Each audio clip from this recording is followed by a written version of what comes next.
Vamos abrir a palavra no livro do profeta Isaías. Livro do profeta Isaías.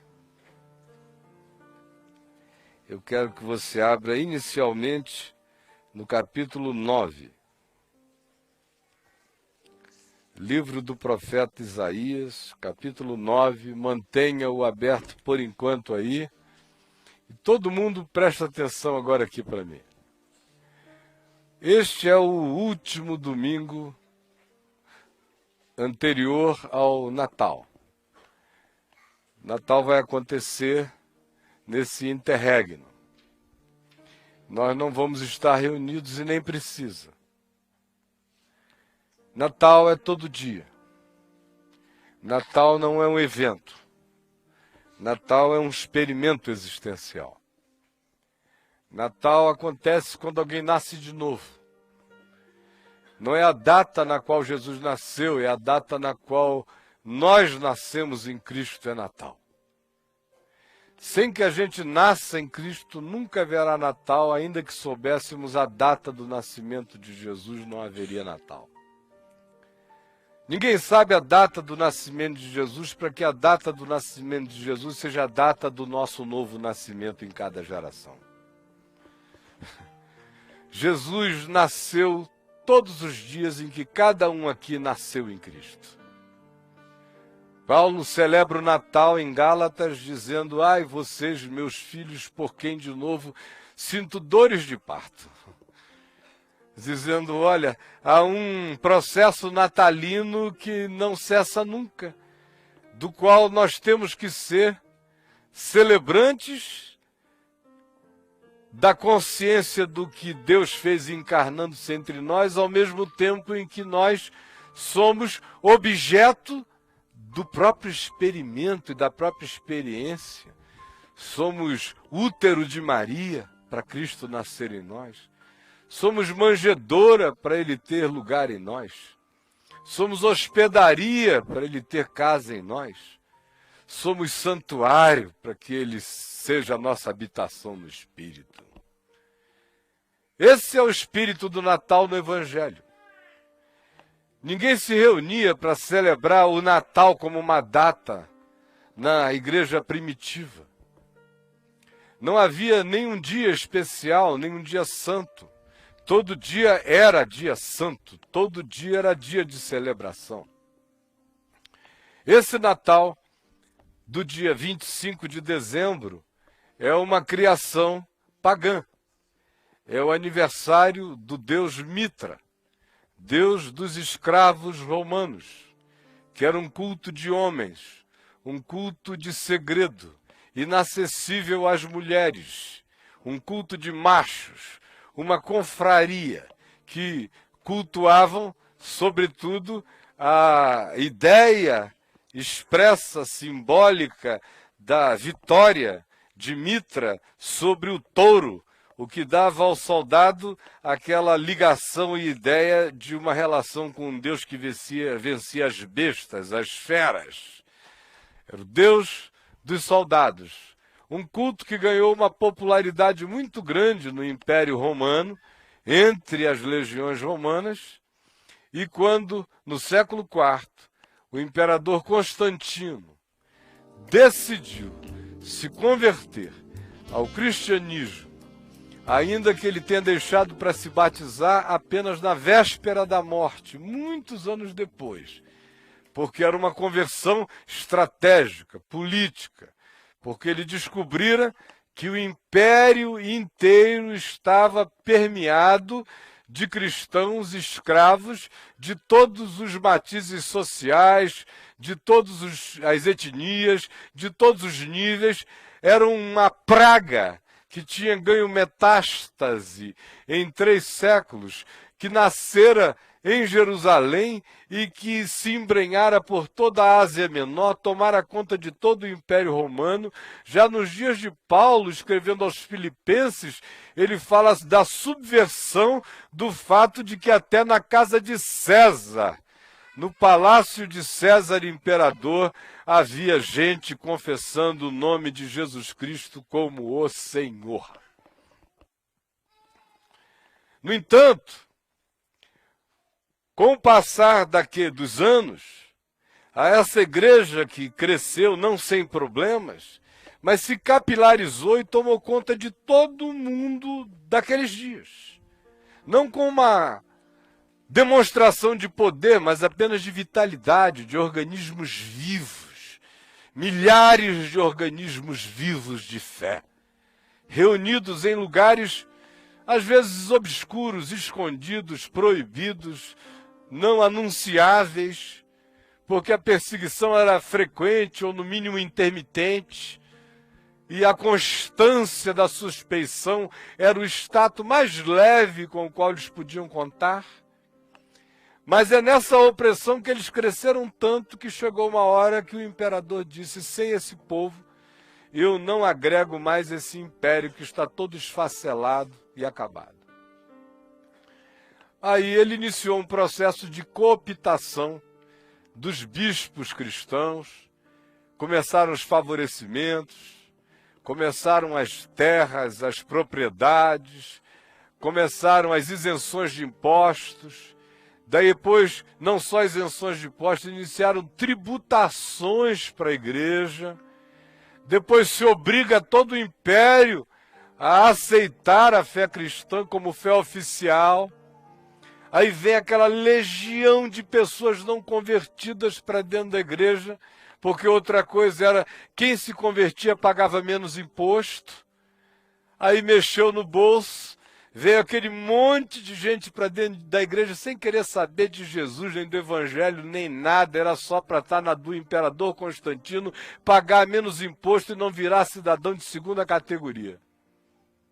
Aí surgiu o cristianismo, que é essa hidra doida, maluca, que celebra o Natal de Jesus no dia do nascimento de Mitra, que incorporou todos os cultos romanos dentro dele, que tem desde a rainha do céu, do culto a Ísis, identificado a Maria, a Mitra com Jesus, e a toda sorte de sincretismos que você quiser imaginar, habita essa umbrella, esse guarda-chuva chamado cristandade.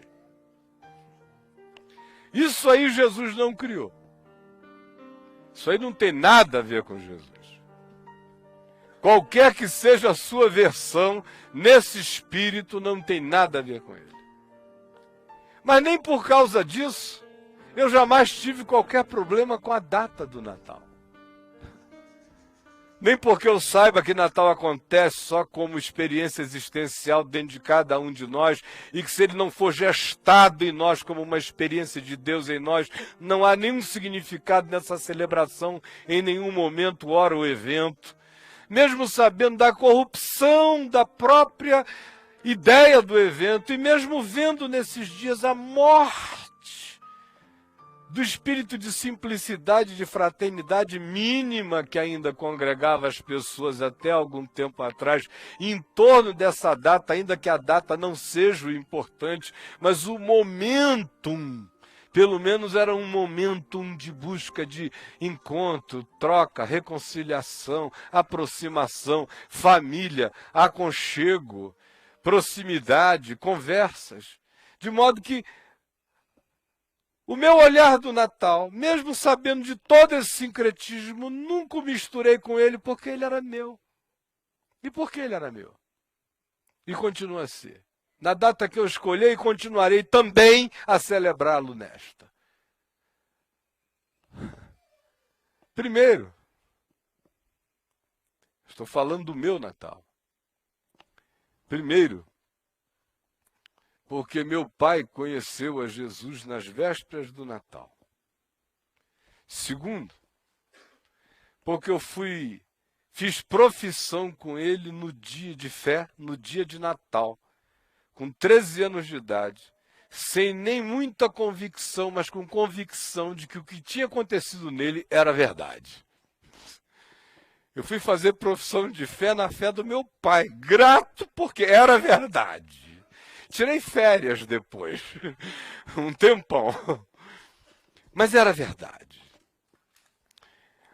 Aí tem os acontecimentos marcantes da nossa vida. Deus sempre fez coisas lindas na casa dos meus pais, nas estações natalinas. Eu já contei aqui aquela história da minha procura da mulher com quem meu pai tinha tido um relacionamento durante 6 anos e que tinha sido uma dor enorme antes dele conhecer a Jesus. E depois dele convertido, eu vinha converter-me e fiquei cheio de compaixão acerca da mulher e fui atrás dela. Já contei em minúcias essa história em muitos lugares. O fato é que imaginem só quando eu cheguei em casa e disse para minha mãe que eu tinha ido procurar aquela mulher e que agora eu ia levá-la à igreja comigo e ela ia ser uma discípula de Jesus. A mamãe disse: amém, meu filho, mas por que eu? Por que você? Por que lá na igreja? Por quê? Coitadinha. E eu, não, mamãe, segura a onda aí. E ela foi até que no Natal, quando acabou a reunião e nós estávamos indo para casa, a minha mãe disse: hoje nós não cearemos a nossa ceia de Natal sem irmos na casa da fulana, porque eu quero ir lá dizer a ela que em nome de Jesus ela está perdoada para sempre. E nós fomos lá e foi uma das coisas mais lindas que eu já vi acontecer numa família, entre duas mulheres magoadas. Sobretudo a minha mãe, agigantada de amor e perdão. Aquele era ou não era Natal, com Jesus tendo nascido o dia que tenha nascido, aquele era Natal. Natal é quando o perdão chega. Natal é quando a gente realiza que Deus estava em Cristo, reconciliando consigo mesmo o mundo, não imputando aos homens as suas transgressões e nos tornando a todos nós ministros da reconciliação, embaixadores do mesmo perdão e da mesma graça no mundo e na terra. Aí tem Natal. Sem isso, não haverá nunca. Mas eu insisto, nessa época em que ninguém diz mais Feliz Natal, em continuar dizendo Feliz Natal. O pessoal hoje diz boas festas, Feliz Ano Novo. Começou nos Estados Unidos, a pós-modernidade, empurrando essas natalinidades e qualquer coisa que se associasse à ligação com a fé, embora o cristianismo seja absolutamente não recomendável como avalista de qualquer coisa. Mas eu fui vendo na América, na década de 80, quando eles começaram a mudar o Merry Christmas por Happy Holidays. Happy Holidays, que é bons feriados, mas não era mais Feliz Natal. Aí logo depois, na década de 90, aqui no Brasil, foi mudando cada vez mais. E agora o Natal passou. Nem mais as luzezinhas nas casas. E aqui em Brasília foi sintomático. O Arruda acabou com o Natal de Brasília. Porque até 3 anos atrás ainda houve um Natal aqui com muita luz. Aí houve aquele do apagão arrudiano. E não acendeu mais. E é uma tendência nacional. O negócio está parando de piscar para todo lado. Não só nas luzes das casas, os vagalumes dos corações estão apagando.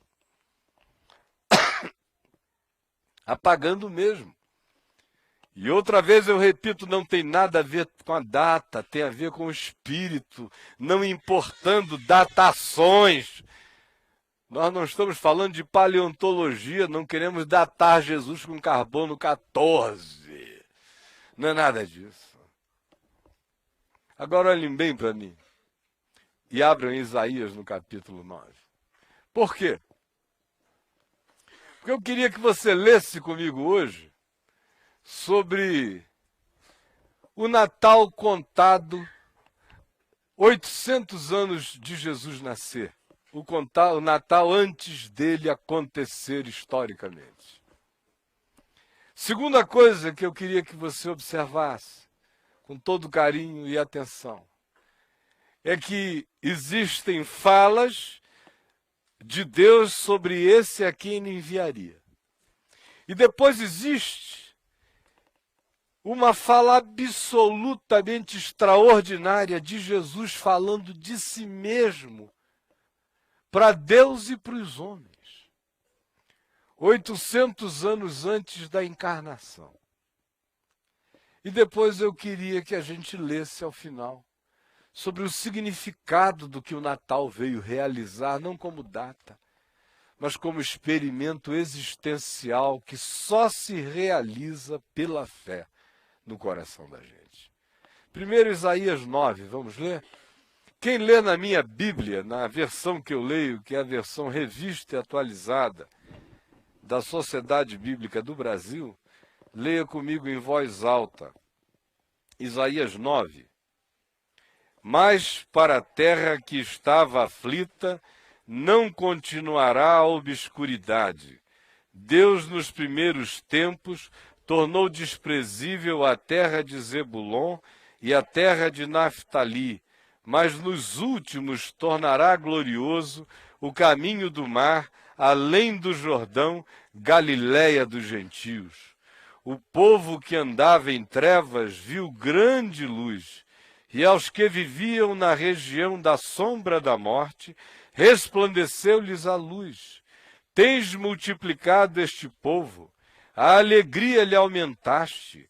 Alegram-se eles diante de ti, como se alegram na ceifa, e como exultam quando repartem os despojos, porque tu quebraste o jugo que pesava sobre eles, a vara que lhes feriu os ombros, e o cetro do seu opressor, como nos dias dos midianitas, porque toda bota com que anda o guerreiro no tumulto da batalha, e toda veste revolvida em sangue, serão queimadas, servirão de pasto ao fogo. Por quê, hein?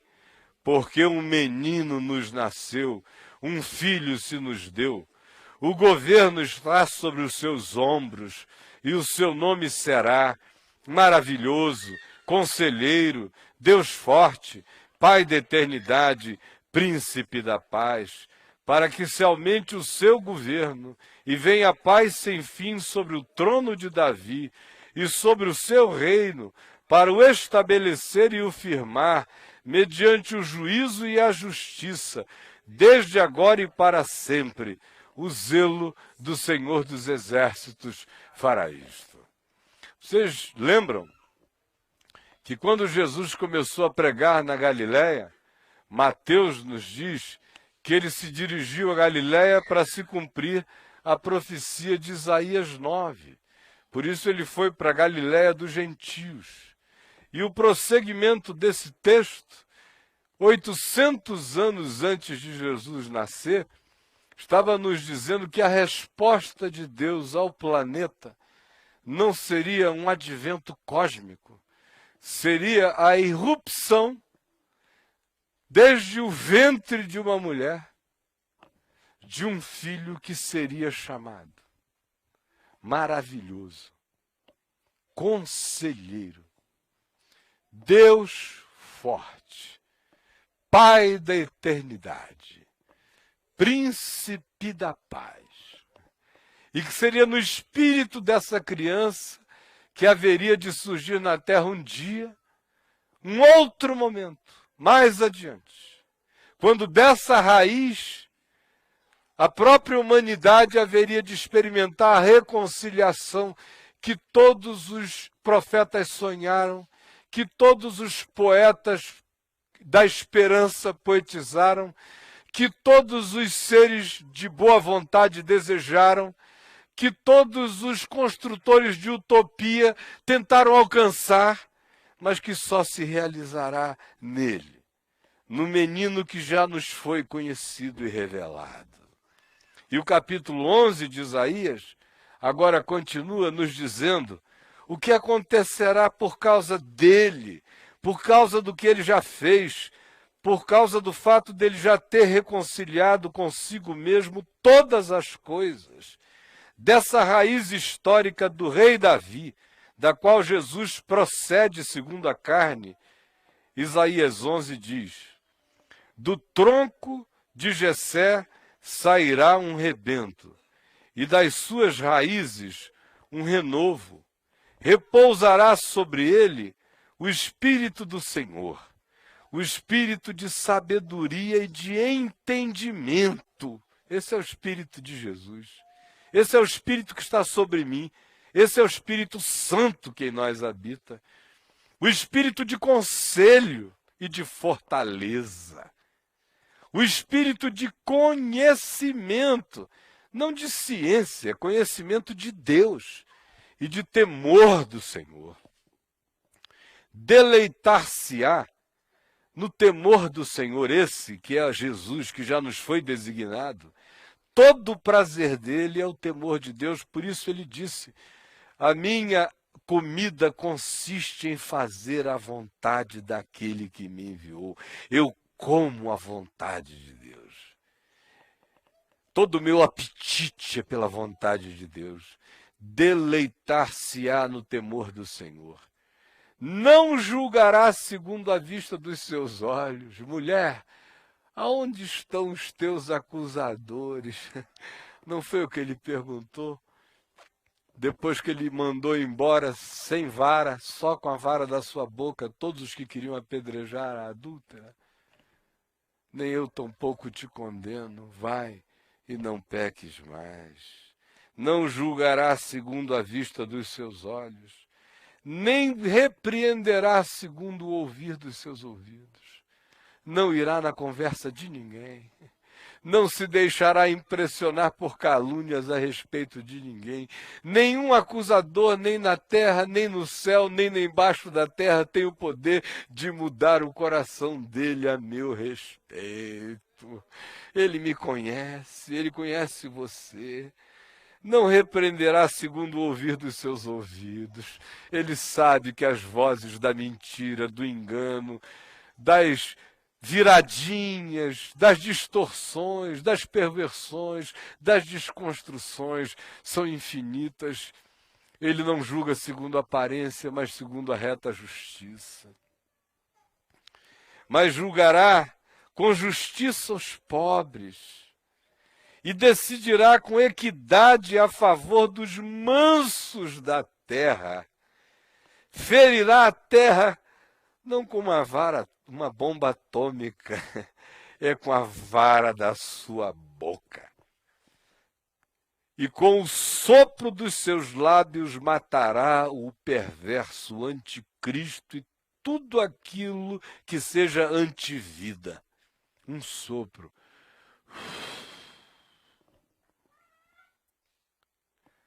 A justiça será sempre o cinto dos seus lombos, e a fidelidade o cinto dos seus rins. O lobo, nesse dia, habitará com o cordeiro, e o leopardo se deitará junto com o cabrito. Que cena mais bizarra! O bezerro, o leão novo e o animal cevado andarão juntos, ficarão amigos, passeando por aí pelo campo. Um bezerrinho, um leão faminto e um animalzinho cevado, gordinho, bom para ser comido, todo mundo amigo, passeando pelo campo. E um pequenino os guiará. Ah! Deus vai rir demais dos armadinejados, dos poderosos da terra. Um pequenino os guiará, e a ONU assim, e o pequenino levando a moçada. O boi, o leão, o jumento, o animal cevado, o pequenino os levará. A bomba de Deus nasceu, minha gente. A bomba de Deus nasceu. Um pequenino os guiará. E olha só como prossegue. A vaca e a ursa pastarão juntas. A ursa vai até mudar os hábitos, vai ficar amiga da vaca, vai pastar com ela. Solidária. Vamos juntos, vaquinha. Chegou a hora do rango. Olha como vai essa reconciliação bizarra de todas as naturezas, mostrando simbolicamente a morte das inimizades, das animalidades que se atiram umas contra as outras, a morte dos instintos de morte. A vaca e a ursa pastarão juntas, e as suas crias juntas se deitarão. A ursa e a vaca vão deixar o bezerrinho e o ursinho brincando. E o leão comerá palha com o boi. Ah! Meu Deus, minha gente, nem o Spielberg inventou essa cena. Olha a maluquice de Deus. O leão diz, como é que é, touro? Vamos lá. Tem palha seca ali. Já viram os leões comer palha? O leão virou vegetariano. Vai comer palha e seca com o boi. Ainda vai gostar da companhia. Chama, vamos lá. Fica tranquilo que nunca mais eu te como nessa vida, seu boi. A criança de peito brincará sobre a toca da áspide, Alexandre e Thaís. A Heloísa, rolando na toca da cascavel. E vocês dois na boa, conversando. Aí lá vem ela assim, papai, mamãe, olha essa cascavelzinha. Aí vocês vão dizer, que gracinha, essa coisa linda. Olha, até a Adriana vai gostar de barata naquele dia. Até ela vai perdoar as baratas. Todo mundo vai se reconciliar com todo mundo. Não tem mulher aqui que não vá se reconciliar com tudo que tem nojo. Porque o nojo sairá de nós. Todo nojo sairá de nós. Toda hostilidade sairá de nós. E olha como tudo isso é descrito. A criança de peito brincará sobre a toca da áspide. E o já desmamado, que já saiu do peito, que já anda, os mateuzinhos, meterão a mão na cova do basilisco. Tem uma jararaca linda aqui. Uma mamba.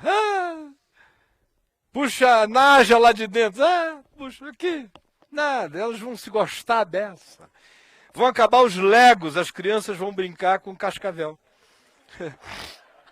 Com basilisco. Todo mundo se divertindo. Não se fará mal nem dano algum em todo o meu santo monte.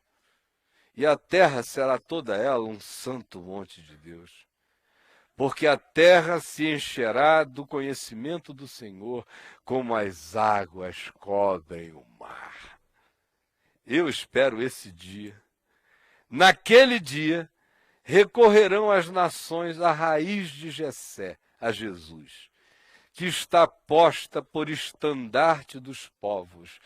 A glória lhe será morada. Aleluia. Agora olha aqui mais adiante.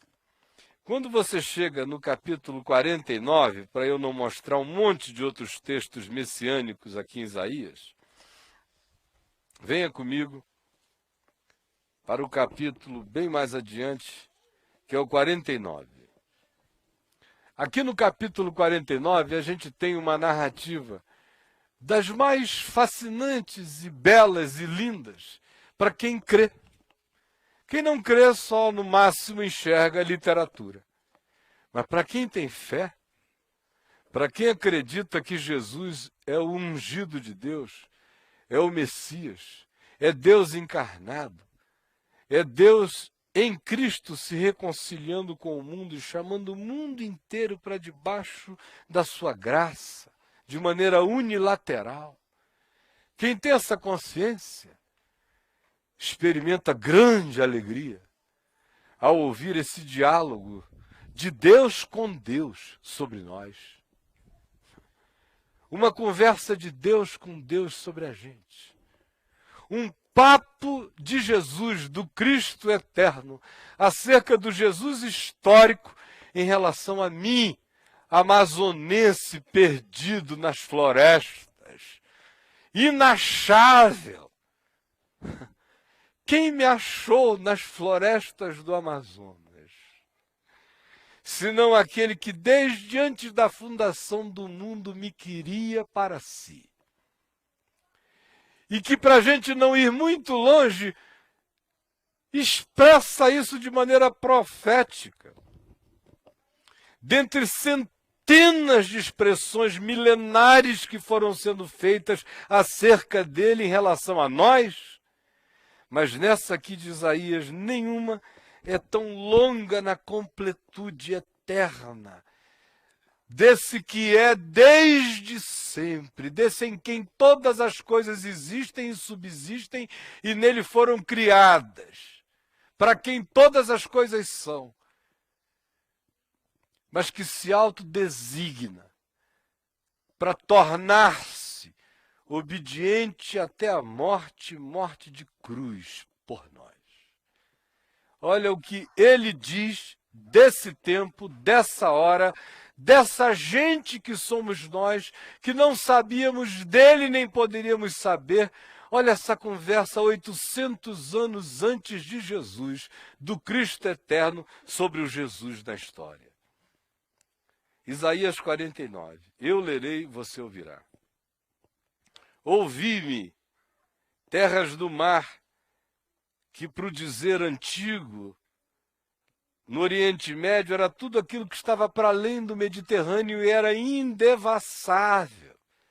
Terras do mar, no falar antigo bíblico, era tudo quanto não fosse Oriente Médio, para o lado que era inexpugnável, inalcançável, o resto do mundo eram as terras do mar. E vós, povos de longe, onde é que você estava há 2.800 anos atrás, hein? Brasil tem 500. Há 2.800 não havia um brasileiro, exceto no coração de Deus. Povos do mar, terras de longe, gente que não sabe de nada, sem nenhuma informação. Ouvi-me. Quem está dizendo isso é Jesus falando com a gente, ouça isto. O Senhor me chamou desde o meu nascimento. Desde o ventre de minha mãe fez menção do meu nome. Ele será chamado Jesus, porque ele salvará o povo dos seus pecados. Fez a minha boca como uma espada aguda. Lembram, desde sempre? Simeão já havia dito, esse menino, disse a Maria, será no teu coração como uma espada que o traspassará, para que se manifestem os pensamentos ocultos de muitos corações, ele será objeto de contradição. O Senhor fez a minha boca como uma espada aguda, na sombra da sua mão me escondeu. Fez-me como uma flecha polida, pronta, precisa, que não torce a viagem, e me guardou na sua aljava para aquele dia, para aquela hora, e me disse, tu és o meu servo, tu és Israel, em ti eu chamo todo o meu povo pelo teu nome, tu és o representante de todo aquele que queira ser povo de Deus na terra. Por quem hei de ser glorificado, é em ti que eu me glorificarei. Aí Jesus diz que ouve isso do Pai, e eu mesmo disse. Você já ouviu essa fala de Jesus no Evangelho de Mateus, de Marcos, de Lucas, de João? Mas está aqui, é fala dele. Do Cristo eterno antes do Jesus histórico. É o mesmo que disse a Abraão, viu os meus dias e regozijou-se. É ele que está falando aqui com a gente. Então ouça essa voz. Antes do tempo, antes da encarnação, um Natal antes de haver datas.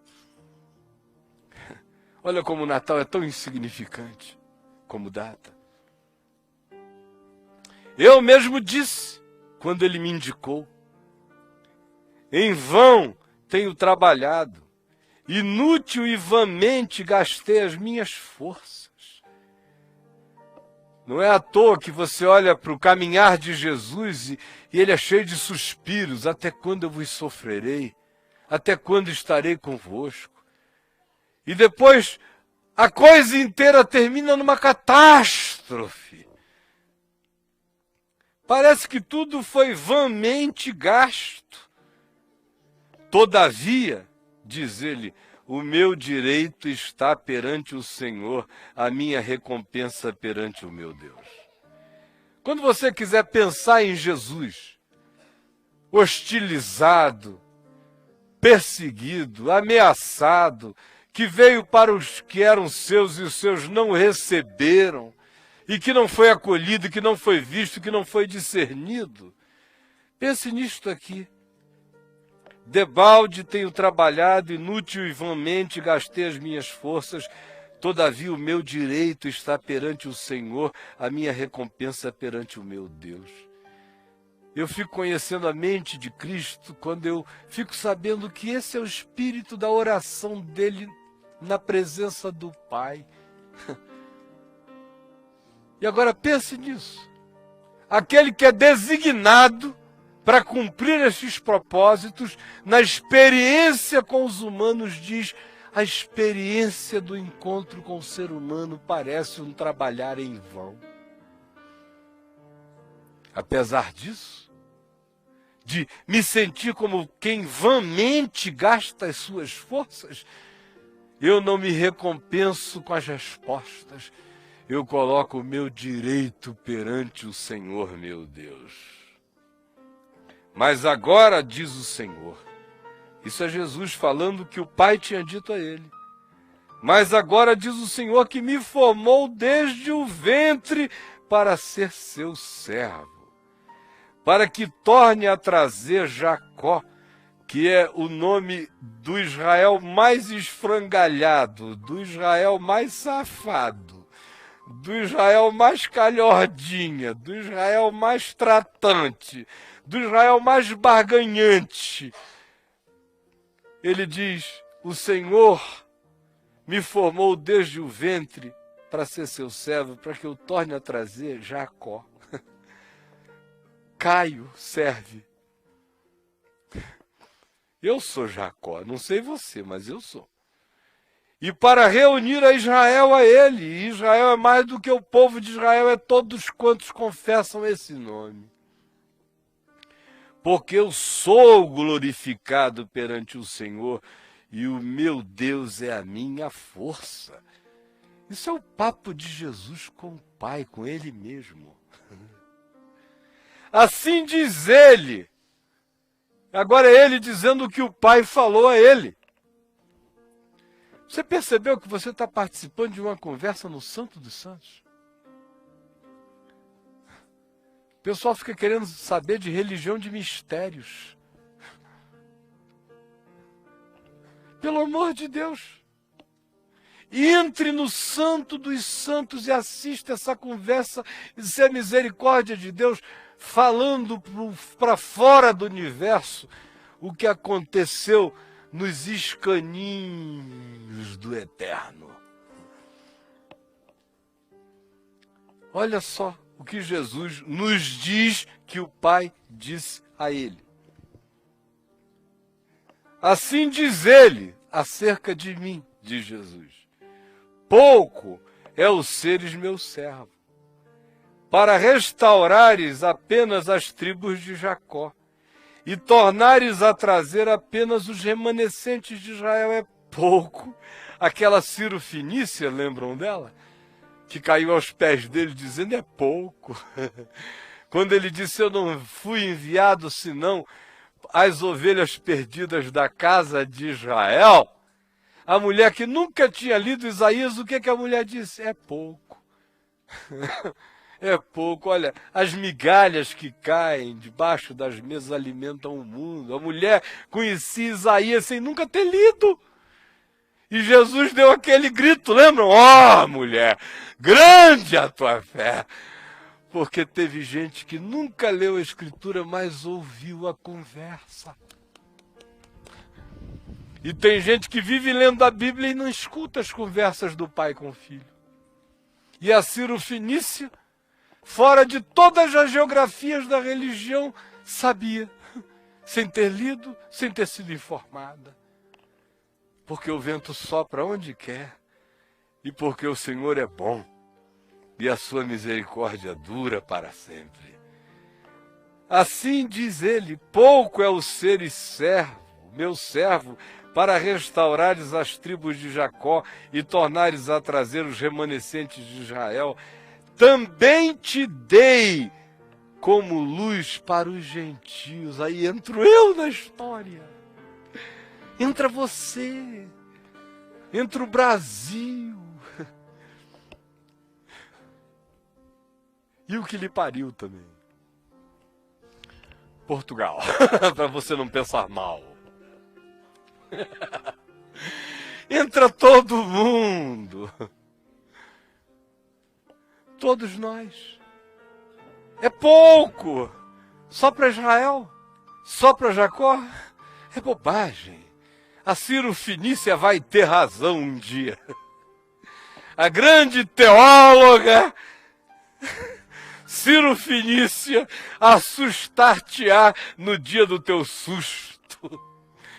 Tu verás, cansado da jornada, indo te refugiares lá nas terras de Tiro e de Sidom, fora de Israel, cansado de perseguição, tu vais de novo ouvir a minha voz no tempo e espaço, não pela boca divina, nem da de um profeta, mas de uma mulher franzina, desesperada por uma filha endemoninhada em casa, que te perturbará, a qual não quererás atender, mas serás forçado pela demanda dela e dirás que não poderás, porque estás apenas para gastares ainda em vão a tua força com esse povo de Israel que é de dura cerviz.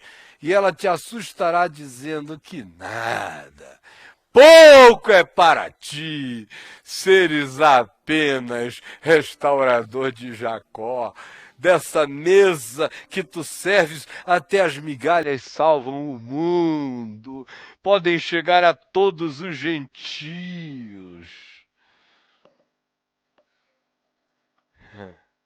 Também te dei como luz para os gentios, para seres a minha salvação até a extremidade da terra.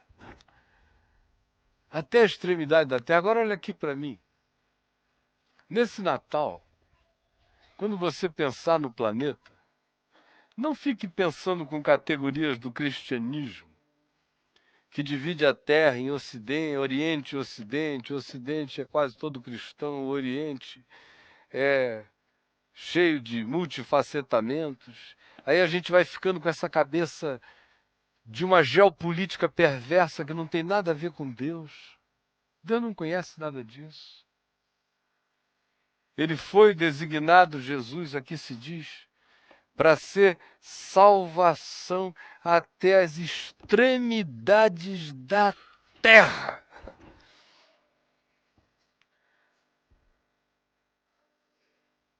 Pense em todo ser humano agora, do planeta. Aquela mãezinha lá na faixa de Gaza, os milhares, milhões de indianos, de chineses, de japoneses, de povos que nunca ouviram esse nome, Jesus.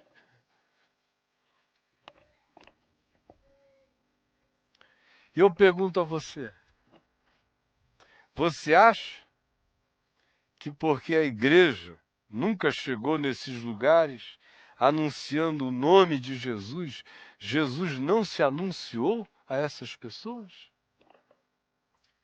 Quem foi que pregou a mulher Cirofenícia?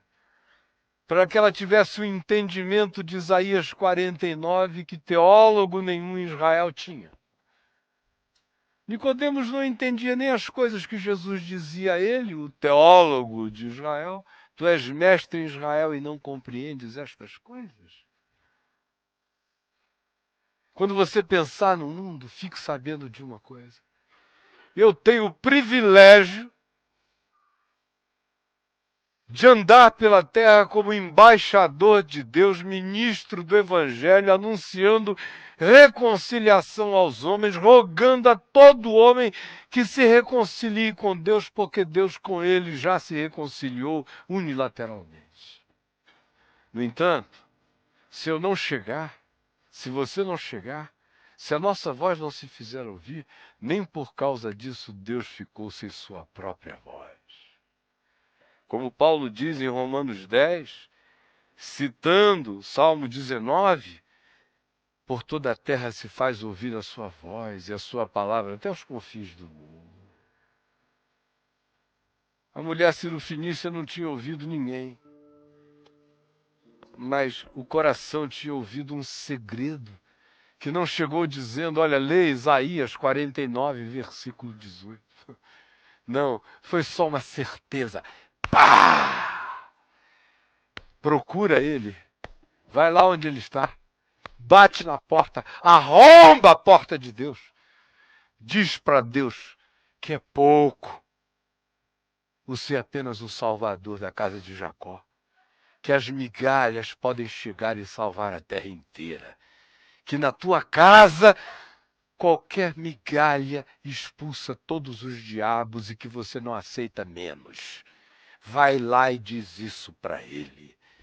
E chega essa mulher do nada para o Cristo histórico, que sabe que ele é a encarnação disso tudo aqui, e ele vive o privilégio, a alegria, na tristeza e no cansaço de ter o seu Natal fora de hora, regozijando-se com uma mulher que diz, tu não precisas sair daqui, e o que tu vieste fazer no mundo é para alcançar a terra inteira.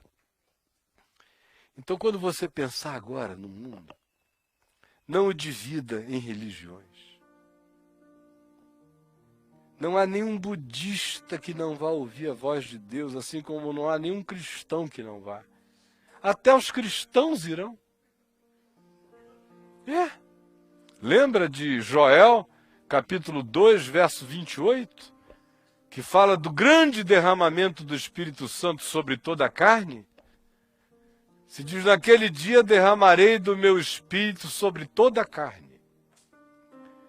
Em meu nome profetizarão, os jovens terão visões, os velhos sonharão, os escravos profetizarão. E lá ele conclui dizendo, até sobre os meus servos e as minhas servas derramarei do meu Espírito naquele dia, até vocês. Esse povo aqui é que dá trabalho, esse povo anestesiado, esse povo desemocionalizado, esse povo que solta pum na cara do sublime, esse povo que planta bananeira no santo dos santos, esse povo que coça o saco na Eucaristia eterna, esse povo cínico, esse povo safado, que ficou sacana de evangelho, é que dá um trabalho danado. Até sobre nós vai acontecer, imagina só. Sobre budista é muito fácil. Confucionista é bem mais fácil. Cirofinícias. Duro é sobre judeu. Duro é sobre crente do cristianismo que virou um judeu do cristianismo. Nós é que somos os caras mais atentados dessa história. Nós que dizemos eu sei, Jesus diz cuidado, quem diz eu sei, pode estar dizendo eu sei sem andar na direção do que diz saber, e está chamando sobre si um juízo muito maior. Quem não sabe não será julgado, agora aquele que diz eu sei, já está julgado pelo que diz saber. Então hoje, neste Natal, ouça essa voz eterna que diz, é pouco te restringir a judeus, a israelitas, a cristianismo, a religião, a etnias, a qualquer coisa eu te dei para que tu sejas esperança de todos os gentios e para que a minha salvação em ti cubra até as extremidades de toda a terra. Saibam as pessoas de Jesus ou não, Quem quer que neste mundo morreu sem informação e abriu os olhos na luz eterna, ficou sabendo que entrou na graça eterna por causa desse mistério que já estava realizado sem que a própria pessoa soubesse e nem precisava, porque Deus estava em Cristo reconciliando consigo mesmo ao mundo, não imputando aos homens as suas transgressões. Agora, privilégio maior é ficar sabendo e se tornar embaixador das boas novas no mundo. Viver com essa consciência firme e segura, não titubeante acerca deste fato jamais, mas sabendo que a informação não contém a graça que se esparrama como o vento, porque Jesus mesmo disse que essa graça de Deus é assim como o vento, que sopra onde quer. Não sabes de onde vem, nem para onde ele vai. E não há ninguém que lhe peça CNPJ. Ele é absolutamente livre para fazer o que quer, aonde quer.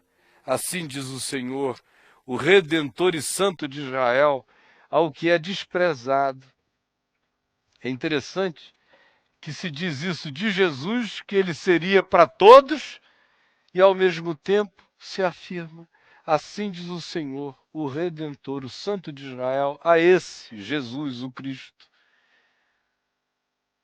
ao que é desprezado, ao aborrecido das nações, ao servo dos tiranos, que ficou sendo jogado de um lado para o outro, vai para lá e para cá, o Senhor diz a ele, no dia do seu julgamento, os reis o verão, e os príncipes se levantarão naquele dia, e eles te adorarão por amor do Senhor que é fiel, e do Santo de Israel que te escolheu.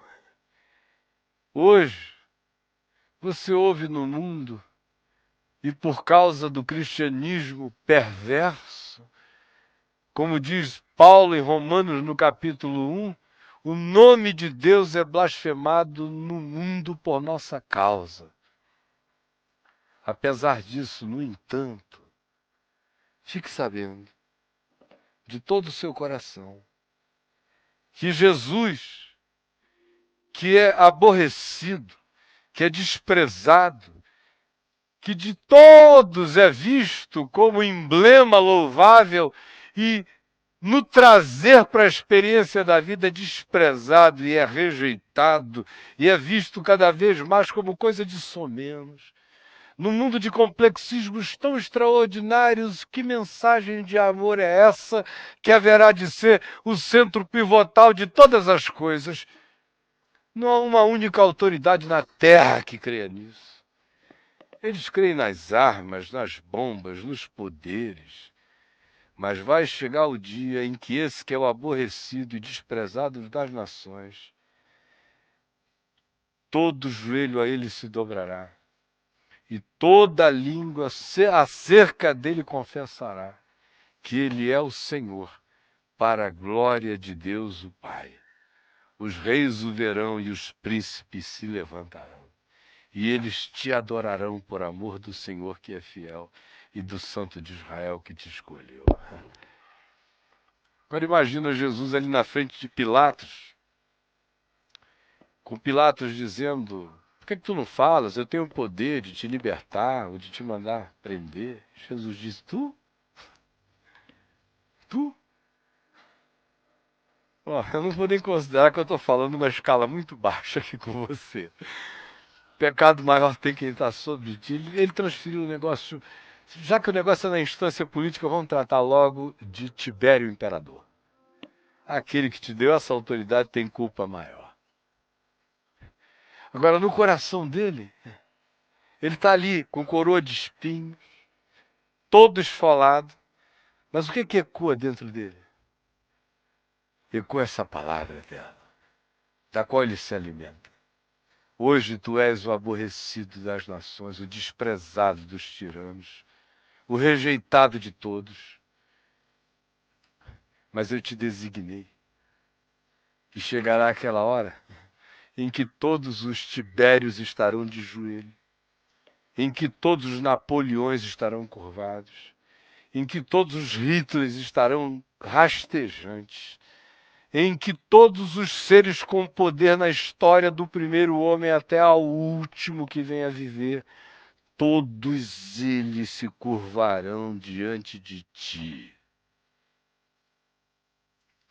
Agora imagina o que é ser Deus na contingência autodeterminada dessa impotência. De você levar na cara, literalmente.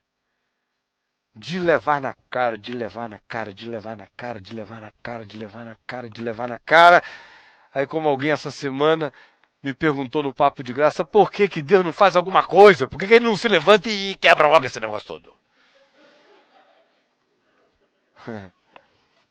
Eu respondi, graças a Deus, né? Não, né, meu irmão? Senão você era o primeiro a rodar se ele se levantar, né? Fica calmo, mano! Fica calmo! Não fica pedindo isso de Deus, não, porque você pode ir junto, rapaz. Geralmente quem tem esses ânimos assim furiosos são os primeiros a irem no pacote. Fica calmo, porque o Senhor tem o tempo e a hora dele. E nada saiu do seu controle. Agora eu vou ler bem rápido, porque eu já falei demais. Foi uma noite atípica. Eu só estou lendo a Bíblia. Aleluia, né? Graças a Deus. Graças a Deus.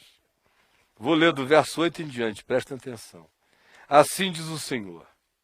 No tempo aceitável, é o Senhor falando com o Cristo eterno, Jesus da história de novo. No tempo aceitável, eu te ouvi e te socorri no dia da salvação, que é o dia da ressurreição. Guardar-te-ei e te farei mediador da aliança do povo, para restaurares a terra e lhe repartires as herdades assoladas, para reconciliares esse mundo de desigualdades. Para dizeres aos presos, não apenas aos das cadeias visíveis, mas aos de todas as cadeias visíveis e invisíveis, saí! E aos que estão em trevas, aparecei. Eles pastarão nos caminhos, comerão enquanto andam. E em todos os altos desnudos terão os seus pastos, não haverá lugar baixo nem lugar alto, haverá lugar de vida. Não terão fome nem sede, porque aquele que beber da água que eu lhe der nunca mais terá sede para sempre. Quem comer do pão que eu lhe der nunca mais terá fome para sempre. E a calma nem o sol os afligirá, nem o tédio nem a causticância. Não terão medo do tédio e nem da causticância da vida. Eles estarão satisfeitos, seja no tédio, seja na causticância. Porque o que deles se compadece os guiará e os conduzirá aos mananciais das águas. Transformarei todos os meus montes em caminhos, e as minhas veredas serão todas alteadas. Vocês vão caminhar num caminho cada vez mais sobremodo excelente e elevado. Eis que estes, acerca dos quais eu estou falando, que não são nem de Israel, nem de Jacó, mas de terras distantes, estes virão de longe. E eis que aqueles virão do norte. Eu, por acaso, estou vindo do norte. E do ocidente, olha a gente aqui. E aqueles outros da terra de Sinim, lá na Conchinchina. Cantai, ó céus, e alegra-te, ó terra, e vós, montes, rompei em cânticos. Evereste, Pão de Açúcar, Corcovado, Serra do Mar, Serra da Neblina, canta, Calimanjaro. Rompei em cânticos, porque o Senhor consolou o seu povo e dos seus aflitos se compadece. Mas Sião diz, Sião é renitente, Sião é quem tem a informação, Sião é quem sabe tudo, Sião é quem diz aqui é o lugar. Olha Sião como o Sião é difícil. Sião diz, o Senhor me desamparou, o Senhor se esqueceu de mim. Sião reclama muito. E o problema aqui é que tinha gente que já foi das terras do mar, hoje virou Sião. Era gentil, hoje já está com um espírito bem judeu mesmo. Já viraram os seres das reclamações. Já viraram Sião. O Senhor me desamparou neste Natal. Olha a resposta dele. Acaso pode uma mulher esquecer-se do filho que ainda mama, de sorte que não se compadeça do filho do seu ventre? É uma raridade. Mas ainda que esta viesse a se esquecer dele, eu, todavia, não me esquecerei de ti. Para com isso. Eis que nas palmas das minhas mãos te gravei. E na cruz isso se tornou literal, né? Tá lá. Tomé, olha aqui. Vê, pega, apalpa, toca. Está escrito aqui, nas palmas das minhas mãos eu te gravei. Você virou tatuagem na minha mão, eu te enxergo o dia inteiro. Na mesma linguagem de Isaías, vocês são as meninas dos meus olhos. Eu jamais me esquecerei de ti. Eis que nas palmas das minhas mãos te gravei. E a tua casa, os teus muros, a tua vida existe continuamente perante mim. Aonde você vai sob a minha lupa. Os teus filhos virão apressadamente. Que eles venham, Senhor, todos eles a ti. Ao passo que os teus destruidores e os teus assoladores se retiram do teu meio. Aleluia. Levanta os teus olhos ao redor, levanta e olha, todos estes que se ajuntam vêm a ti. Tão certo como eu vivo, diz o Senhor, de todos estes vestirás como de um ornamento, e deles te cingirás como noiva, pois quanto aos teus lugares desertos e desolados, e a tua terra destruída, agora tu, ó Sião, certamente serás estreita demais para os moradores, para o que eu estou trazendo. Até mesmo os teus filhos que de ti foram tirados dirão a ti, aos teus ouvidos, papai, mamãe, esse lugar está pequeno demais, que bênção é essa grande que chegou? E dirás contigo mesmo, quem me gerou este? De onde me nasceu tanta graça? Eu estava estéril, nada em mim se produzia, me senti em exílio, em estado de quem está, e no momento de repelência da parte dos outros, quem, pois, me criou tanta graça? Como Paulo diz, bendito seja o Deus e Pai de nosso Senhor Jesus Cristo, em quem nós somos abençoados com toda sorte de bênçãos espirituais nas regiões celestiais em Cristo Jesus. Assim diz o Senhor, dirás contigo mesmo, onde estavam todos esses que eu não via? Eis que levantarei a minha mão para as nações, diante os povos, arvorarei a minha bandeira. Eles trarão os teus filhos nos braços e as tuas filhas serão levadas sobre os ombros. Estava falando do retorno de Israel. Reis serão os teus aios. Os reis vão trabalhar para te servir, para te colocar no lugar que tu tens que estar. E as rainhas vão te dar o peito.